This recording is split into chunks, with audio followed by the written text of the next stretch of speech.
Shalom, shalom saudara kekasih dalam Kristus Yesus. Saya sangat percaya bahwa saudara dalam keadaan sehat walafiat.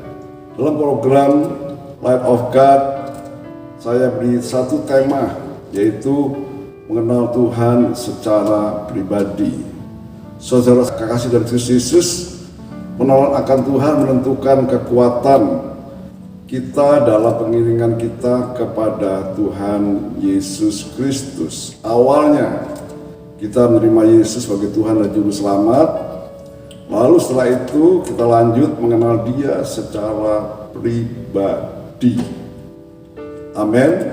Nah, pengenalan akan Tuhan menentukan kita untuk menghadapi banyak masalah, banyak tantangan. Nah, saudara, kalau kita lihat Ayub adalah seorang pribadi yang rajin beribadah kepada Tuhan dan selalu mengorbankan korban bakaran ketika anak-anaknya berbuat salah. Dan ketika Ayub menghadapi permasalahan, Ayub berkata, hanya dari kata orang saja aku mendengar tentang Engkau, tetapi sekarang mataku sendiri memandang Engkau.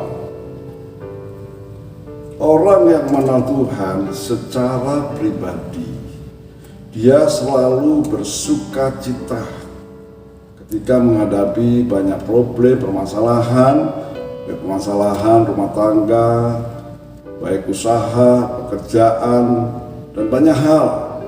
Tetapi orang yang sedikit mengenal akan Tuhan, dia cepat sekali menjadi kecewa. Orang yang mengenal Tuhan secara baik, ketika menghadapi banyak permasalahan, dia pasti berkata, Tuhan Yesus baik. Bisa bicara seperti itu? Pasti bisa. Rasul Yohanes dalam pewahyuannya menasihatkan pada jemaat di Smyrna supaya jemaat Smyrna mengenal Tuhan secara baik. Dan Rasul Yohanes memberikan beberapa hal mengenal Tuhan secara baik. Wahyu 2 ayat 8 berkata, dan tuliskanlah kepada malaikat jemaat di Smyrna, inilah firman dari yang awal dan yang akhir, yang telah mati dan hidup kembali.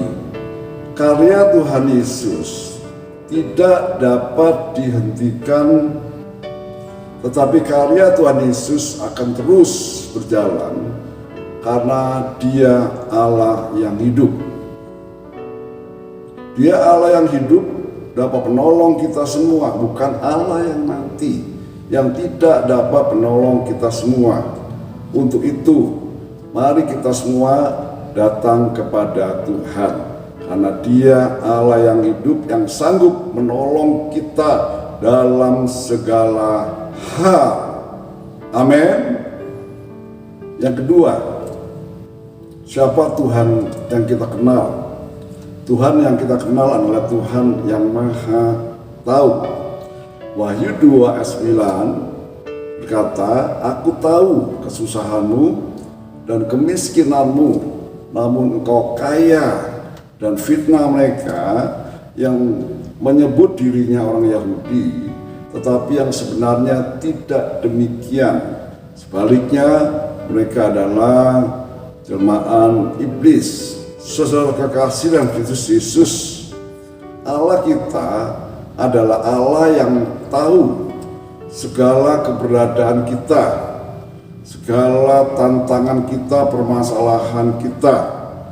Dia Allah yang tahu kemiskinan kita. Dia sangat tahu dan peduli bahwa kita menghadapi pergumulan yang begitu berat. Tetapi Dia senantiasa peduli dan terus peduli, dan pasti memberikan jalan lepas jalan untuk kita sanggup dan dapat melaluinya. Amin. Bahwa Dia Tuhan Allah yang Maha Tahu, yang senantiasa mengetahui permasalahan saudara dan saya, sehingga Dia Allah yang membuka jalan dan memberikan jalan keluar, sehingga kita akan melihat perbuatan dahsyat Allah kita nyata, karya-karya nyata, mujizat-mujizatnya nyata untuk hidup saudara-saudara dan saya. Amin. Yang ketiga, siapa Allah yang harus kita kenal? Yang ketiga adalah Dia Allah yang memberikan jaminan bagi kita semua. Amin. Untuk itu, saudara kekasih, jangan takut dan tawar hati ketika menghadapi banyak permasalahan. Dia menjamin kita karena kita tahu bahwa Dia adalah pemilik segalanya, langit dan bumi. Dia yang menciptakan seisinya, Dia menciptakan manusia, Dia yang menciptakan. Untuk itu Dia berkata, aku akan menyertai engkau sepanjang hidup kita. Dia akan menyertai kita dimanapun kita berada, dan kita diberikan tugas untuk memberitakan firman Tuhan. Baptislah dalam nama Bapa, Anak, dan Roh Kudus, dan ajarkan tentang kebenaran Tuhan, ajarkan tentang Tuhan agar mereka semua mengenal akan Tuhan Yesus Kristus. Untuk itu perlu saudara dan saya hari-hari ini mengenal Tuhan secara benar. Ada amin? Puji Tuhan. Tuhan Yesus memberkati saudara dan saya. Amin.